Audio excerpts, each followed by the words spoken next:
Whiteboard, there are two different toolbars. There's the main toolbar, which stays docked either on the side or the bottom, and there is a smaller floating toolbar that can be moved anywhere on the screen for easier access.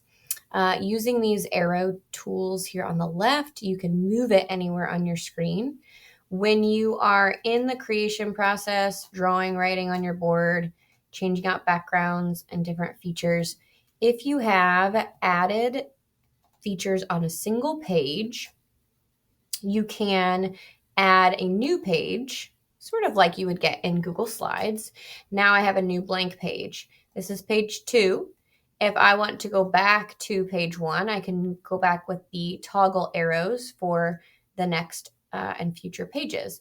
I can't go to the next page if there are no further pages. I can always see right here how many pages I have created. So if I add a third page here, then I have the option to go through all 3 of those.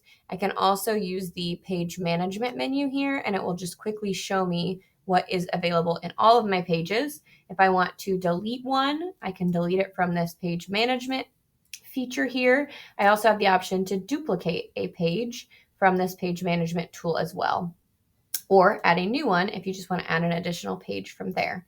That's all in the page management tool. So we have add a page, switch to your next and previous pages.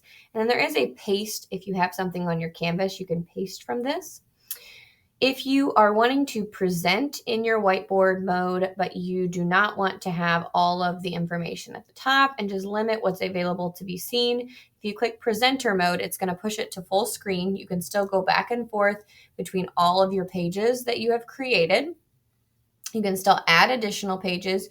Your toolbar and your writing tools, those are all still available as well, but there's just some limitations so that the screen is a little bit less busy and it looks more as it would in full screen. When you're ready to go back to prepare mode or the editing mode, you can click that button again and it will just take you back, and then you'll have the option to close out, minimize. All of those features will again be available.